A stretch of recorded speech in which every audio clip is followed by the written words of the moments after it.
Oh, good afternoon, good evening, good morning to the Tongwell podcast fans and viewers. This is Henry Kravitz again with another interview, and this time I've been joined by PooDek. Good afternoon, good evening, sir. How are you? Oh, I'm very well, sir. How are you? I'm very good, thank you. Now, would you like to sort of what's the best way to? Would you like to sort of describe yourself to the viewers? Yeah, no problems, sir. People that know me, my name's Mark. I'm a family man. Got two beautiful daughters, aged 7 and 6. Also got a daughter from a previous relationship as well. Uh, I enjoy sports like football, golf, motor racing, bit wrestling. Not so much as in my younger days, but still like to check in on it now and again. Live in South Wales. I've been down here for 5 years now after moving down from the Midlands. We enjoy it, and it's a different way of life for us, which is the main thing. That is the main thing. You say you're a motorsport fan. Is it just F1 that you're a fan of, or a variety of motorsports? Well, it's mainly F1. I did back in the days of McRae and that. I did like a bit of WRC, but not so much now. It's been a long time since I've watched it and checked in on that side of it. Motocross, I've got fans who like motocross, but it's not my cup of tea really. Yeah. And I suppose it's one of them things you either love it or hate it. Again, motorbikes, Carl Fogarty, days like that. It's two wheels. I prefer four myself, which has always been my bag really. See, I also prefer cars over bikes, so I understand that fully. What got you into F1 then? What got you into watching F1? Well, I've actually been and seen F1 live. I've actually been to Silverstone the year before it was proposed to was shutting and moving to back to Donington, and Hamilton actually finished 16th at the time, but I loved it way before that in the days of Nigel Mansell when he won his title with Williams in 1992. I think that pretty much was correct. I was only 12 years old, but you still never forget when he lifted that title and how historic it was. And I've just watched it ever since, really. The thrill and excitement of it, the sound of the engines, to the cheer, the applause you can hear from the fans is obviously out of this world, and to see it live is a completely different prospect to actually watching it on TV.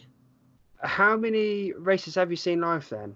Have you seen quite a few live F1 races, or? I've only been to Silverstone. That's the only thing I've seen.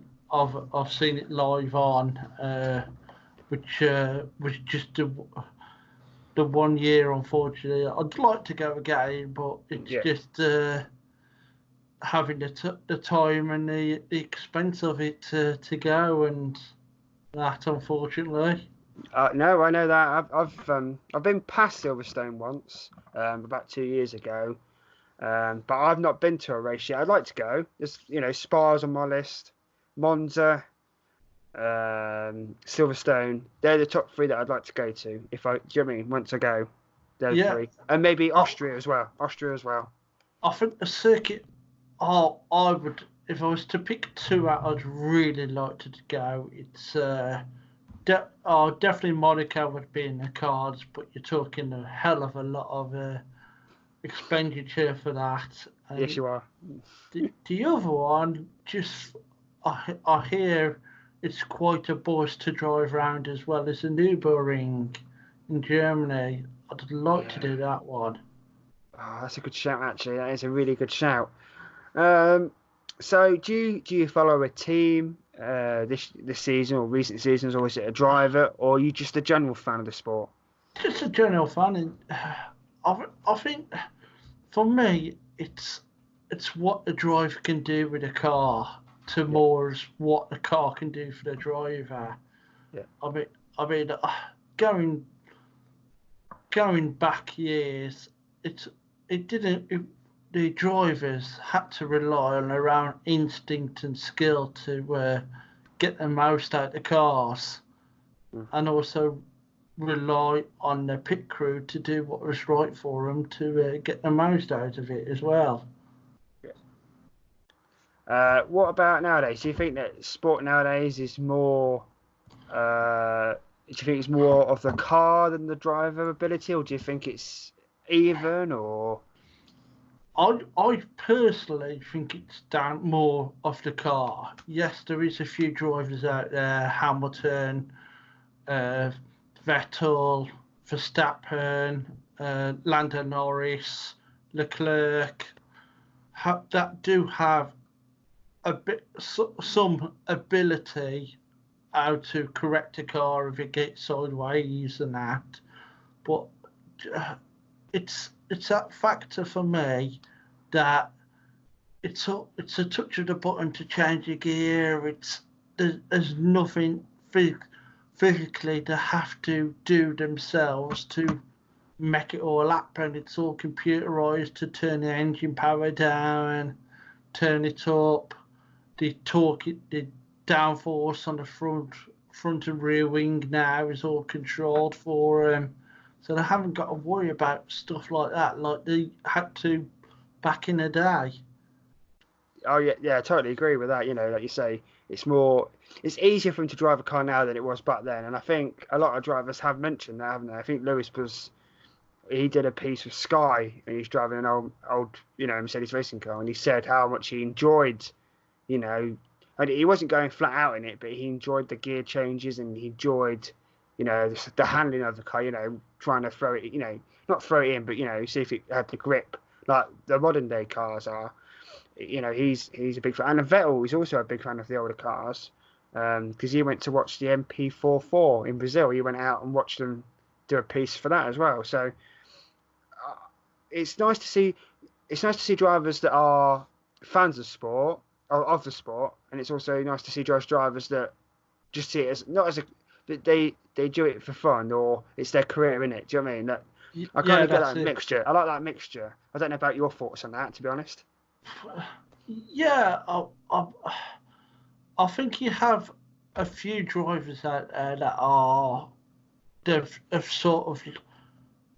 they're relying on their sponsorship and their money to keep them in the jobs.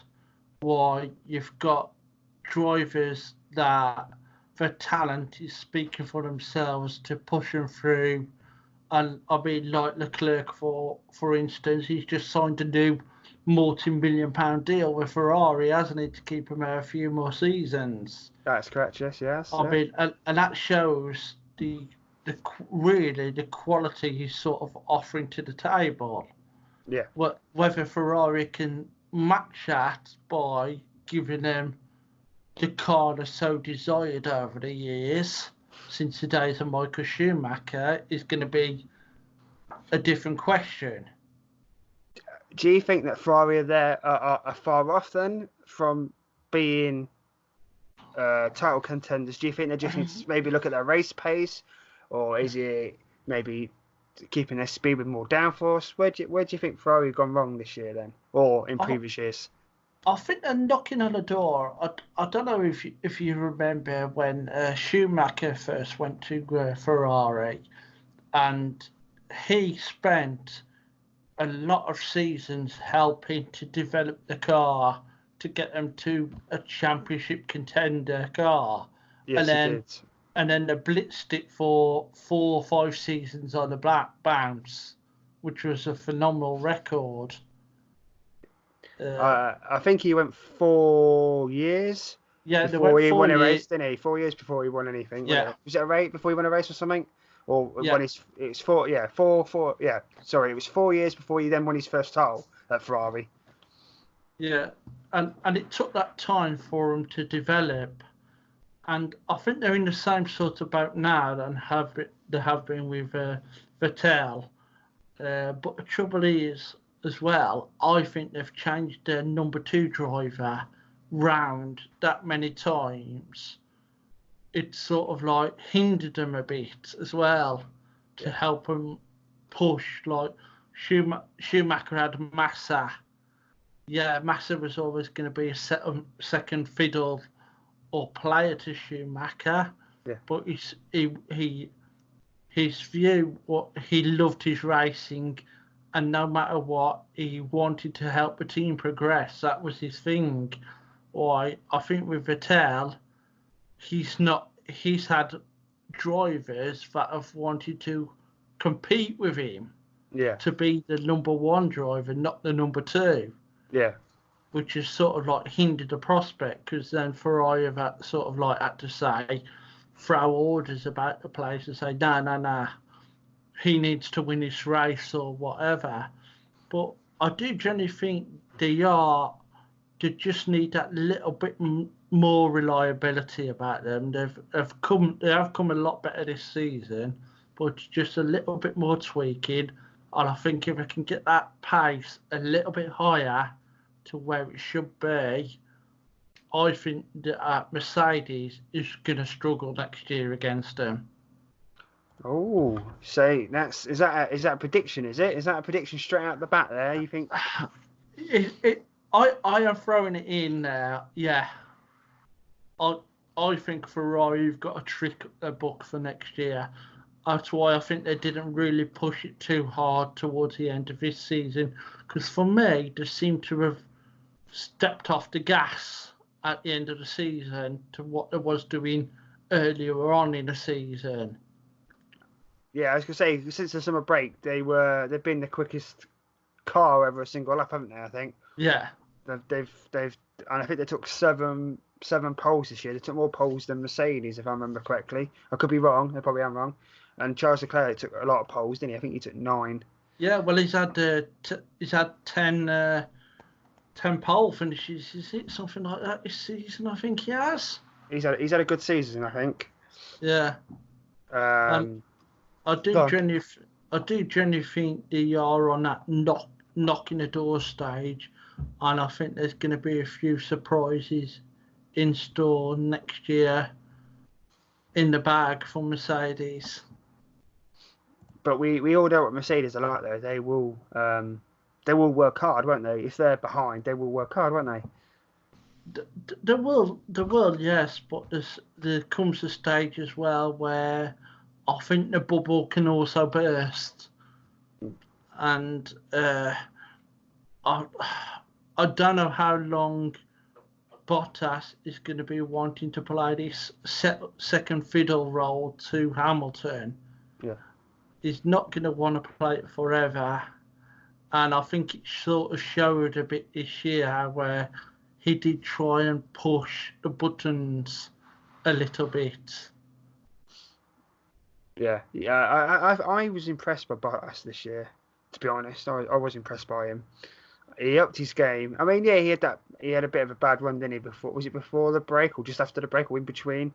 Yeah. A bit of a bad run, but I was impressed with him the way he started, and the little bits towards the end of the season. I was quite impressed with him, to be honest.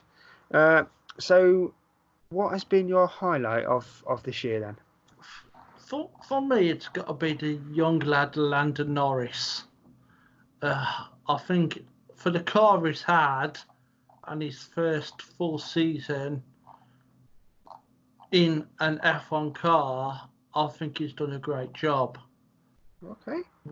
Well, I mean, he's had quite a lot of top 10 finishes, which has really impressed me because he's shown what he can actually do with a sort of lesser car underneath him. Yeah. Compared to when Alonso was in that car last year and he struggled. That car was awful last year. The McLaren was awful last year, wasn't it? Let's be fair. Yeah. It was awful. So, if that was Lando Norris was was there a race that was your favourite race of the year, or? I think there was a few that shine out, really, wasn't there? There was a few races that really tested it a bit. Leclerc's win at the one, I think that was a really good. At Belgium, I think that was a really good. He sort of shown what Ferrari can do there. Yeah. That sort of was a bit of a. I think a shock for some to see him pull that out the bag after. Again, Verstappen at Germany as well at a Nürburgring. I think that was another cracking result for Red Bull, really, because they've only had the three wins this year, isn't it? Brazil, Germany, and Austria, isn't it? Is that? I believe that's correct. Yes, I do. I believe it's correct. Yeah. So I think for them to get them results there at a difficult time they're going through was really good. I think Bottas's drive at Japan. Yeah. That was a really good drive, especially on that circuit as well. Yeah. Where else could you? I think there was Hamilton's one drive as well, where he was started quite back on the grid and he got the win. I'm trying to think which one it was. Ooh. I'm sure people will be writing this in the comments right now, but writing the answer. Yeah. What would be? Just going to move the subject on. What was your low point then of the season? Your low point. We'll go low point, and then we'll discuss disappointment. I think the low point is the fact that it's sort of there's been such a big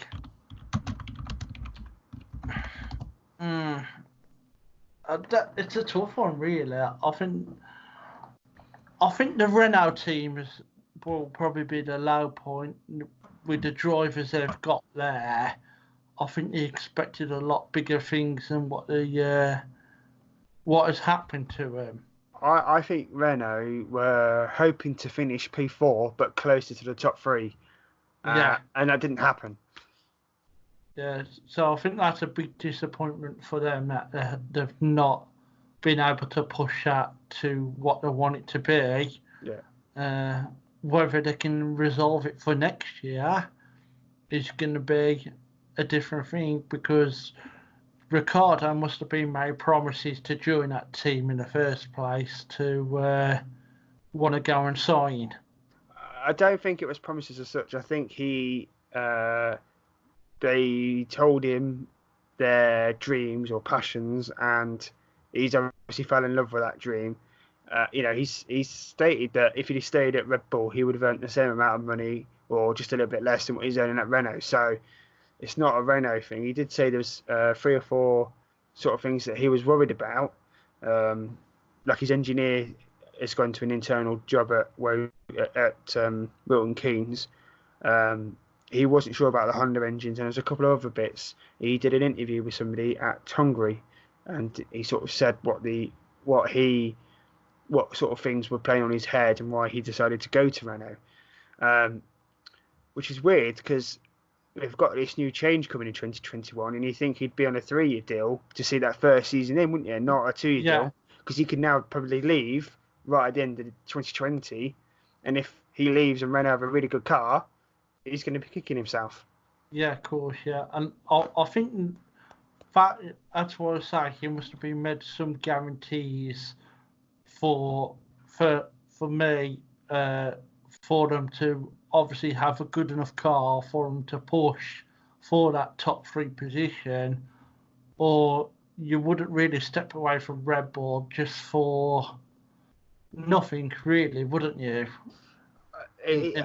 I think that maybe he wants to lead a team. I think he wants to lead a team, and this is his chance now. This season, I mean, he was leading the team last year, but this is his proper chance now to sort of He's had a season with the team. He knows how they work. You know, they know how he works, what kind of things he likes in the car, and it's just now seeing if they can build a car that's is quick with when it's got downforce on it. It's quick like the Ferraris when it's got no downforce on it. Can they get something that's quick in most circuits? So yeah, you've got the all-round balance to it. yeah, but they don't. You know, I said this to Darry Lips on Saturday that I think the design budget of Mercedes is like 200 million or 250 million, yeah. Yeah. And yet Renault are spending say 80 million or 90 million. I mean, obviously those figures aren't correct. We don't know. So for the midfield teams, they're going to struggle to break into the top three if they're all spending that amount of money, aren't they? You know. Oh yeah. Do you think the budget cap is going to be a good thing then for 2021, or do you think it's going to be a bad thing? See, my view here is that, me personally, I think every team the car should be exactly the same. Okay. This is my personal opinion. Yeah. Yeah, you can have the teams that find the loopholes in the laws to get away with the extra aerodynamics or whatever. But for me, the car should have the same engine, pretty much the same body structure, same front wings, same rears.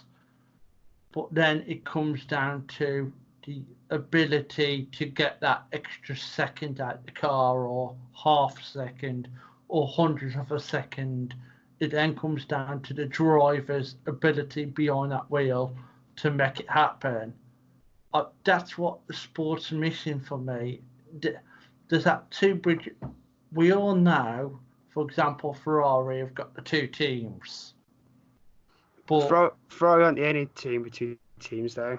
Yeah, I know. But this is an example. Yeah. So, and we all know they'll give the main engine goes into the main car, and then in the second team they'll have the engine from last year's car. Yeah. Which for me is totally wrong, because straight away they're not on a level they're not on that playing field where they can compete properly in that midfield sort of area to even push for that to earn that extra revenue from their top finishes. Yeah, the only thing is that Ferrari do actually give their customers the best engine when it's available. If they introduce it, they'll leave it a race weekend before they give it to their customers, just to make sure it's all working fine. It's the same with Mercedes, and obviously Honda. So, what was, if you've said what your highlight was and what your low point was of the season? What was your was Renault just your disappointment this year, or was there another? Was anything else that sort of disappointed you? The biggest one for me is the Williams team. Yeah, I generally feel sorry for Williams overall, because they've gone from a team that's sort of always been knocking in that top mid-range pack to now struggling to get a car that can compete in any way, any shape or form whatsoever. I mean, when they had Massa and Bottas driving for him, they had a great car underneath them, and it looked like it was progressing. And they let Massa go. They lost Bottas. They got Stroll in, but of course Stroll came with a hefty sponsorship deal, and that's behind him to help fund. And they've sort of gone back on a slippery slide backwards, and I don't see him lasting very much longer in F1, because they can't sort of keep competing with this sort of throwing money into the cars and drivers just to finish bottom of the standings for me. Yeah, the thing with Williams and this was noted by, I think, what's his name, Masters engineer Rob Smedley, when he left. He sort of said that that the Williams don't, do any R&D, and obviously that's probably where they're struggling a little bit compared to other teams. But if they haven't got that budget to do that, they're gonna struggle a lot. Do you think that if somebody was to come in, potentially either to buy them or invest in them, do you think Williams should take that opportunity, or what, what would you if you're talking to Claire Williams and Sir Frank, and there's opportunity for somebody to pump some money into the team, or buy a stake in the team, and invest that money, or maybe even buy the team out, what would you say to them? I think Frank Williams, at this present time, if somebody come in offering to invest or buy him out, I'd think he'd take it.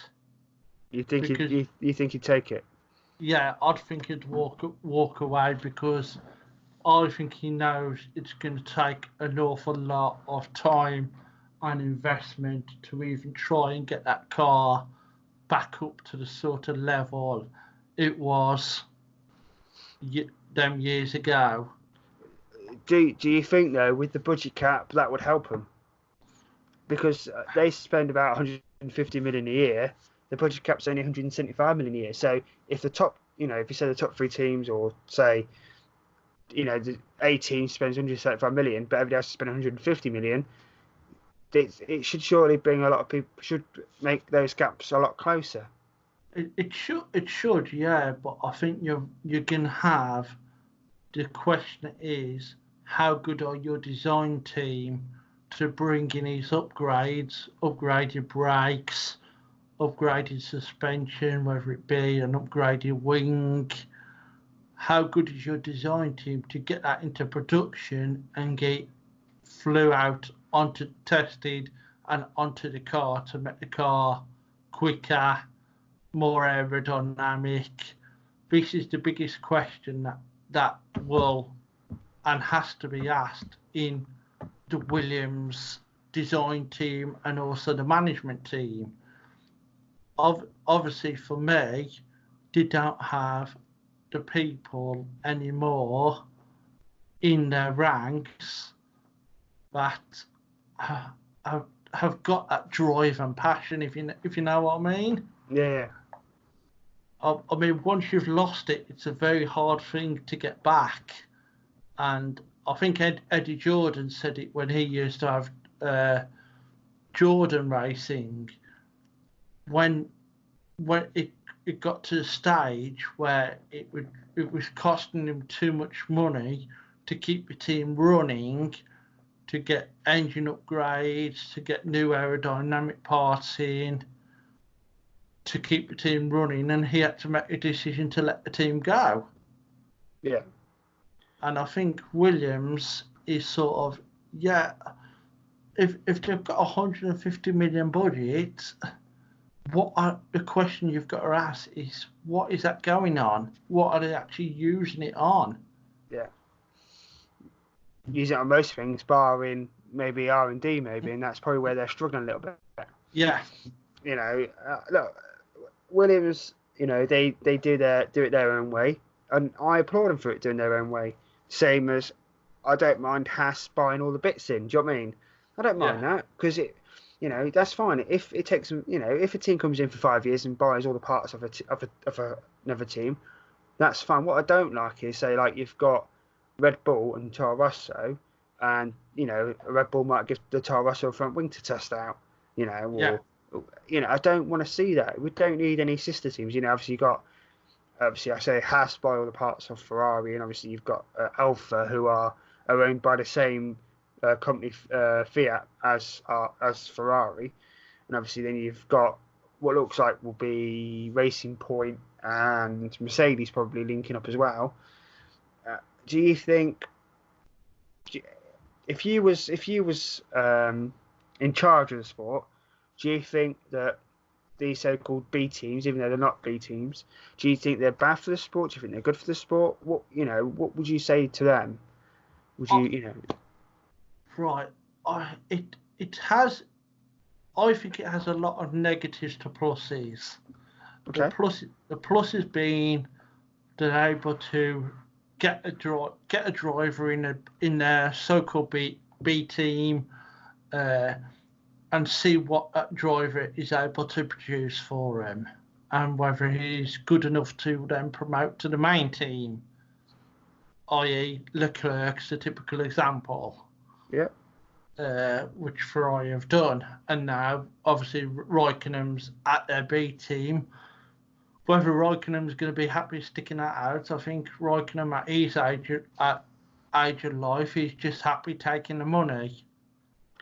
He's Raikkonen's loving it at Alpha now because he has no media duties, and that's what he hated the most. He's a number one, so they can learn a lot from him because he went into a lot of detail when setting the car up, and he just does it for fun now. It's just a fun thing for him to do. Yeah. But again, regards to the parts, it's sort of it's hand me for me. It's like I was saying earlier. It's hand me down parts. It's parts that are maybe a bit used for testing on the main card, and they've decided no, let's throw it onto the second team so they can use it, and then we can get the feedback to see how we can produce a better part for our main car. Yeah. So go on. For me, that is a big negative. I don't want to see that. I want to see teams designing around parts if they need to. What they're able to bring to the table on that, what they're able to add to the car, what upgrade they can bring in, whether it be a little bit of a tweak to the rear of the car to give it that little bit more stability. That's what you really want to see. You don't want to see a team's able to take another team's, like you say, front wing or rear wing and use it as a testing mould. That's what the testing season's for on the main teams, to do that. Yeah. Not to do it during an F1 season. Yeah. And I think that's where the sort of cap budget will help out, because it might put a stop to teams doing that.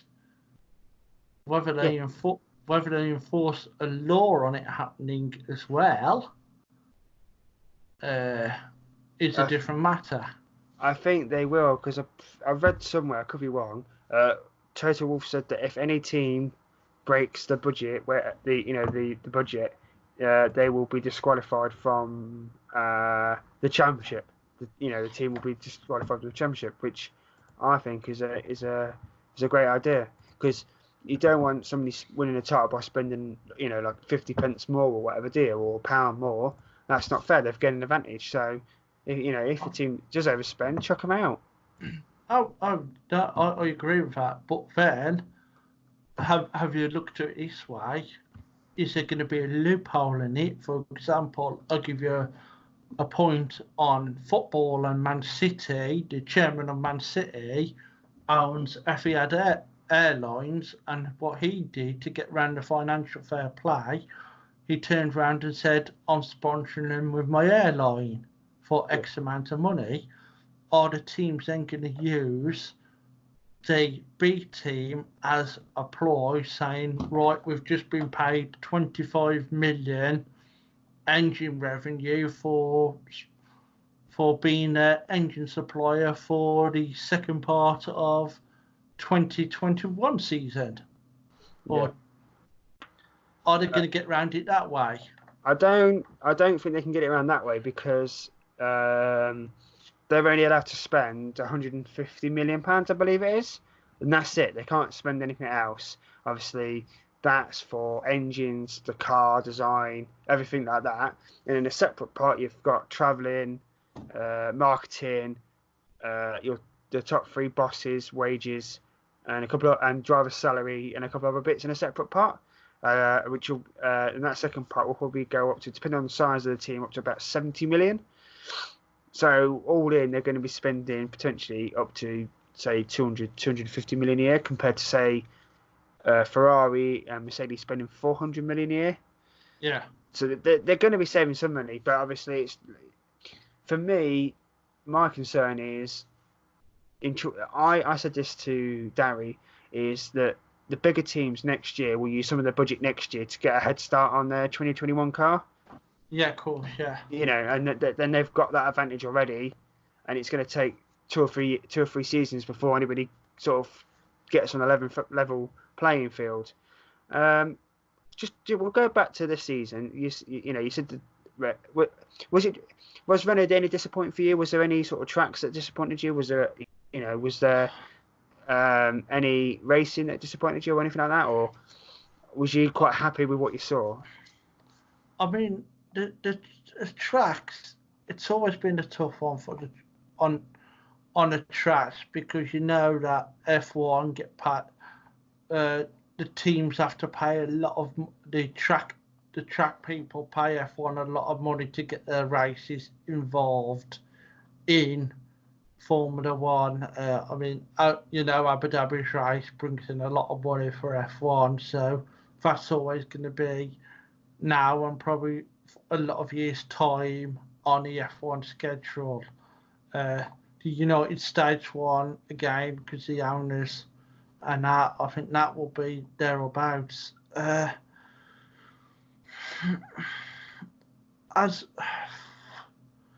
the Russia one, I don't think I'm really a fan of the Russia one. Oh, okay. It's just something I've never associated with being in F1 and thought that it would happen, but obviously it has. And I think for the fans that look back on F1 over the years, whether they agree or disagree with me is a different matter. A few of the main ones: Germany, Great Britain, Belgium, Italy, Monaco, are always Brazil. Australia are always going to be there because so is the main core. Yeah.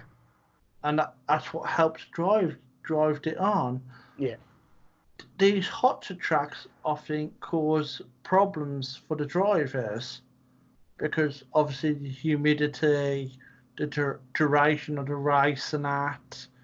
I mean, I think at one stage you did debate about actually making a rest period during the races, didn't they, for them to take liquids on board and recuperate due to the amount of body loss they had during these races. I wasn't aware of that. I wasn't aware. Yeah, I think it was what talked about a few years ago. It was talked about actually doing a break period during the race because of how humid and hot and how much body fluid the drivers lost during the race. Oh, okay. Mexico is a funny one. It's one of them races again. I don't think it really sets the motor racing's F1 alight compared to some of the natural circuits. But okay, what tracks would you get rid of, and was there any countries that you'd like to go to, or any countries you'd like to go back to then?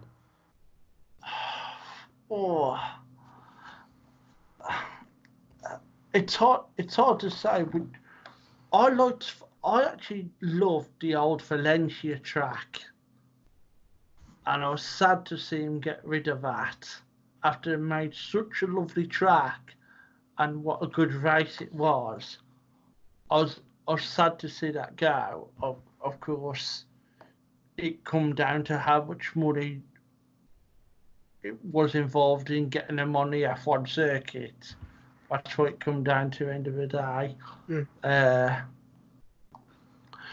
I'd like to see an actual, if there was going to they talked about it and whether they will, I'd like to see either a London street race or even Brands Hatch coming back into it. Oh, okay. Would Brands Hatch be in place of Silverstone then? No, I'd think still run Silverstone. I'd think you'd pack both out if you ran them at different times and that. They both would be packed out because just look how the British public loves Silverstone. Literally, you cannot get in. The tickets sell like hotcakes. Yeah. And once ago, I sat on courtside when I went. Oh, nice. And literally watching them come down at Hanger Straight, watching them come up, go round and do all them corners was absolutely beautiful. Yeah. And I think Brands Hatch has that motor racing history about it as well. Yeah. So whether they would do it or not is a different matter. But you would though. If it was down to you, you would try and push to get Brands Hatch put on the calendar. Oh, definitely, without a shadow of doubt, I would. Yeah. I'd probably a race like Azerbaijan I would take off. Azerbaijan? Yeah. Why? I just think there's too it's trying to go too money wise into what it's giving. It's making it harder for people to travel to these races. You've got to be super rich or have a lot of funds to go to see these races. You say that, Darry, obviously I interviewed him on Saturday. Yeah. He's going to Hungary next year. Yeah. He's only paid, I think he said £1,000 all in for his trip Right. to go out there. And that includes like the whole weekend tickets, and I think he's staying in a hotel as well. So there is the deals out there depending on which sort of track you want to go to.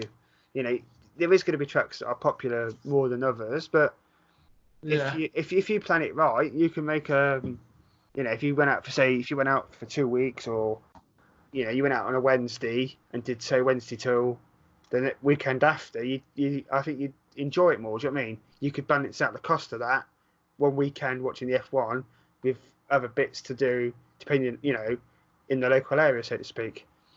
Yeah, of course. Yeah, I can understand that point. Yeah. I mean, you're gonna have a lot of people that are gonna argue the toss and say, no, you're wrong. It needs to be in there. But on the other side of the coin is what you're sort of like the F1 sometimes weigh up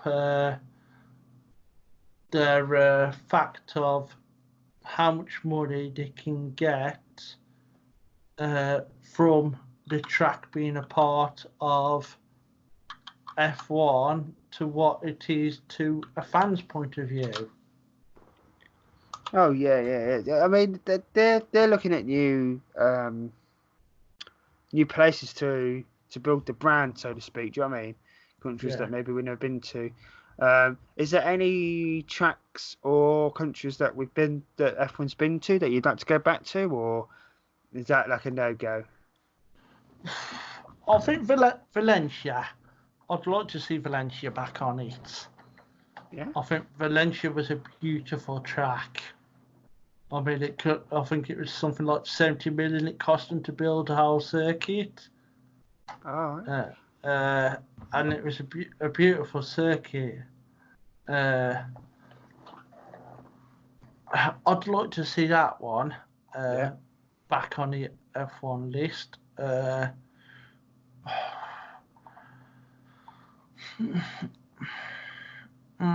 What others? I think there's been a few over the years, isn't there? Which I think is sort of like being some drivers have liked, and they like to see back. But again, it's down to what it would cost for to get the track up to today's standard. I'm just trying to think a second. I'm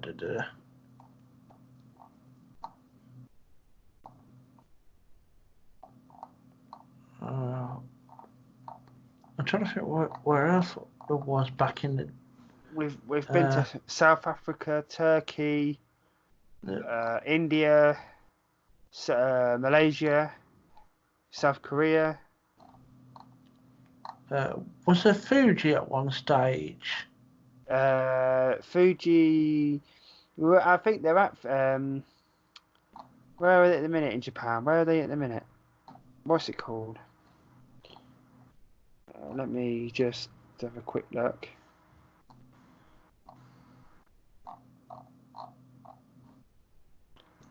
So oh god, is that Suzuka now in it at the minute? Japan. Yeah, Suzuka. Yeah, I'm pretty certain they used to run the both, didn't they? Used to run that and Fuji, if I remember correctly. I think they've been at Fuji at some point, haven't they? Yeah, in 2007 he went to Fuji. Yeah. And in 2008, I believe it was at Fuji as well. Yeah, I mean, I think that was a fairly decent track as well. Yeah, it didn't exactly have a long list of live, but I think it was an entertaining sort of track. Yeah.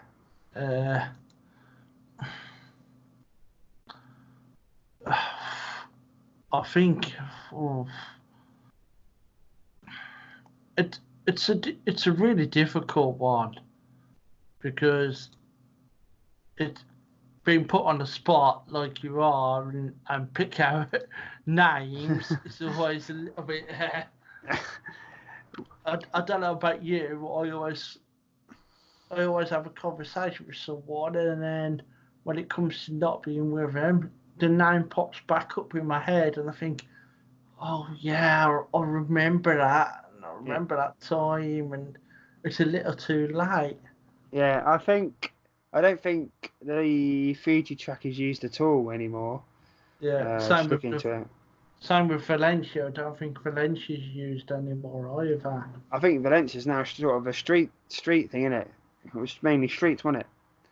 Like I saw a video the other day on YouTube, and all the pit lane buildings were still there. Oh right. So it could still be pretty much an F1 sort of spec track in a way. They would. I mean, they'd have to agree a fee, obviously, but all that sort of malarkey. But yeah, they could, in essence, if they wanted to go back there, they could go back there if they wanted to. See, one of the main reasons for me saying Tech Azerbaijan out as well is because it's another street race circuit, isn't it? And I think for me, it's going one too many of them, if you know what I mean. Well, you've got Australia, haven't you? Then you've got Monaco, Azerbaijan, Singapore. Is there one more? I think that's it, isn't it? I think so, yeah. But again, that's what 5. 4, 5. 4. Well, you've got Vietnam joining next year. Yeah. So you've got 5 out your Canada there at a street races, and I don't mind the street racing. Don't get me wrong, but I think when you've got as much power in them cars as what you've got now, they're not really designed for street race circuits. No, not at all. They're designed for the classic Nürburgring and all that, Sao Paulo, Brazil, Silverstone. I mean, Monaco's always going to be there because it's the oldest bloody street race there is out there. Excuse the phrase. Yeah. So that's always going to be there, and people associate that with F1, and they always have done. Yeah. But now it's like Azerbaijan has only been going since 2017, I think it is. 2 years, two seasons. So it's a fairly new track, and obviously they've got a deal in place. But if I had an option to, it would be scrapped off it for me. And that's just my honest opinion. What circuit was that? Would you say? Sorry. Azerbaijan. Azerbaijan. Is that the only one you take off the list, off the calendar? I think Russia as well. Russia. Yeah, I don't think it really stands out for me. Russia does. It's not one that gets me sort of like your heart pumping. Frills and spills. How do you feel about the Russia one? Does it sort of, when you watch it, does it get you excited, or not really? It's a hard one because I think that track has got some potential to it. We haven't really seen it yet, and is that down to the cars? I don't really know, but it's all depending on how much, again, F1 are getting paid, because that's going to be Russia's going to be a big market for them, you know. Yeah, of course, yeah, which is what F1's about, how much revenue they can produce, isn't it? Yeah, like Abu Dhabi, they pay extra to be last, and I think Australia, I don't know if they pay a little bit more just to be first, or if they've, you know, because pretty much they've always been first, haven't they, Australia? Yeah, Australia, to be honest. Yeah, see, it was all for me. Going back, it was always Australia was the first one and Brazil was the last one. Yeah. It's been like that for so many years, and for now Abu Dhabi all of a sudden has obviously flexed its financial muscle to say, no, we want to be the last race of the season, we want to be the highlight, which is a bit wrong for me because it sort of took away from the glory of Brazil always being that last one. Well, they've only had a title race go down. The amount of times we've been there, we've only had one title race, haven't we? Really? Yeah. Which was Rosberg won it. But I'm happy for them to pay extra if they want to be last. If you know, it can be a good circuit, that one. They introduced DRS for cars to overtake, and still at this race they couldn't use DRS. Yeah. So that was a good thing. Just before we wrap up, what are your predictions for next year then, for 2020? What do you think? Do you think Mercedes will win the constructors, or do you think it'll be Ferrari, or do you think it's going to finish, say, fourth? Right. I think, like I said earlier at the beginning when we started talking, I think Ferrari are going to flex their muscle this year, and I think they're going to bring a whole new ball game to the table. Okay. I think they are going to turn a few heads. Regards to, I'm just going to throw this out to you here before I answer you a bit more. Okay. The point scoring in F1. Now, as it currently stands, I detest it, and I've hated it for the last few years, because I think it enables teams to get such a bigger gap over a second and third place team below them from it, that it's sort of like it throws it out. You don't want to see somebody winning the constructors title on 300 odd points. It's ridiculous. I preferred it when it was like a good old one where a title winner was only on 120 points, or I think at one stage someone won it on 90 odd. Okay. Even less than that. Yeah. So I preferred it when it was the old 10 points for a win, 6 for second, 4, blah, blah, blah. Okay. I'm not really a fan of the current point scoring Oh, fair enough. in Formula One. That's fair. How it goes. Yeah. Again, in terms of teams, I think Ferrari are going to be pushing for one to take that title this year. I do honestly think that. Okay. And I think Mercedes will have their heads and work cut out for them. All right. To produce the best they can out of that car. Yeah. In terms of the third, fourth spots, I think on its day that can be anyone's from Red Bull to McLaren to Renault. Okay. So would you say then Red Bull third, McLaren fourth, Renault fifth then? I think it's going to be down to the reliabilities of the cars they have. Oh, okay. And what the teams can bring for the cars. That is going to determine them positions. I personally would like to see McLaren back up there, actually pinching the limelight from Red Bull, because I think Red Bull haven't really got that strong second driver. Yeah. Excuse me. They're relying. It's all right. They're relying too much on Verstappen to grind out the results for them. Yeah. Why I think McLaren, they seem to have got a very good balance in Carlos Sainz and Lando Norris now. Yeah. Two hungry drivers that want to progress and also want to get points and perhaps wins on the board for him. Yeah. Renault,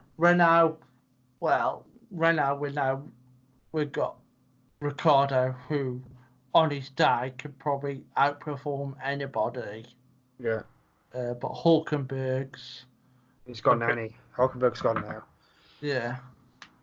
He was a bit of a live wire, should we say, and could produce a steady drive one time, and then the next race he was crashing or vice versa. Excuse me, sorry.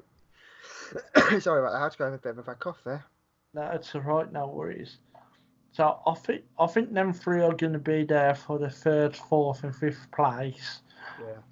Which way is going to be hard to tell. I'd like to see McLaren sort of outshine Red Bull and sort of pick that third place, but I think Red Bull would just have that probably better with him having Verstappen, who can get that moment of brilliance and get a win out of nowhere.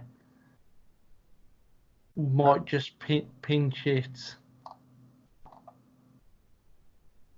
Okay, so who do you think's going to finish last? Which team's going to finish last? I hate to say it, I think it's going to be the same. I think it's going to be the Williams team again. You think the Williams team again? Yeah. Okay. I don't think they're going to have it in their development and in their lockers to bring a good car to the tracks. Okay. Excuse me. Right. Just to finish off, you stream PooDek. Yeah. Would you like to tell people where you stream, and what games that you stream, and where people can find you on Twitter and YouTube and everywhere else? Yeah. I stream on Twitch. You can find me at whatever I can remember our Twitch channel, wasn't it? Twitch.tv/PooDek. Yeah, POODEK. Yeah, something like that. I can't even remember myself. That's good, isn't it? Just the host to remember. Yeah, and you can find me on Twitter, which is twitter.com/PooDek1 for some reason, because I just couldn't get PooDek. I know it's a weird one. It is. It Uh, is. I've made this games to stream. It's a bit random, really. I stream anything from FIFA to Grand Theft Auto to well, what else have I been streaming? I can't even Football Manager. I'm a bit of an all-round randomer, really. It's whatever takes my fancy on a day. I sort of stream. Uh, I will be streaming the new Final Fantasy when it comes out on the PS4, which I've always been a little bit of a fan of. I just, and it's a bit of fun. It's a bit of fun and enjoyment, and passes the time. What days do you stream? Days, Or main, times? right. Times are a bit awkward. During school holidays, of course, a little different to what I would normally because of having the family around. Yeah. In January, when the little ones are in school, Mondays and Tuesdays are normally around 10:30 in the morning till 2 o'clock. Wednesday, I tend to have a break and spend a bit of family time. Going forward, probably Thursday's going to be a break day as well because I'm going to be streaming on a Sunday evenings now with it being VFL season. So Friday, Saturdays, and Sundays are going to be 7:30 in an evening till probably about 11 o'clock at night. Okay. Because that's going to be first of all FIFA on the PlayStation 4 in the VFL League, which goes on to about 9:30, and then of course I'll switch over and play some PCM, whether it be Grand Theft Auto or Football Manager, whatever takes my fancy at the time. Okay. So if they find you on Twitter, that'd be the best place to find out when you're going live and what you're streaming.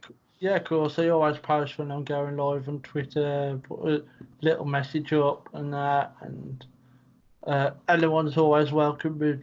I've got a game I play if I'm playing it and I want to join in. They are welcome to join us. There you go. And please do check him out. I've enjoyed some of his streams. Even lurking, he doesn't even know I'm there. I like to lurk now and again. But yeah, please. You think I don't know you're there, but I do. Yeah. So thank you very much again for this, for taking it. Giving me an hour of your evening tonight to talk to me.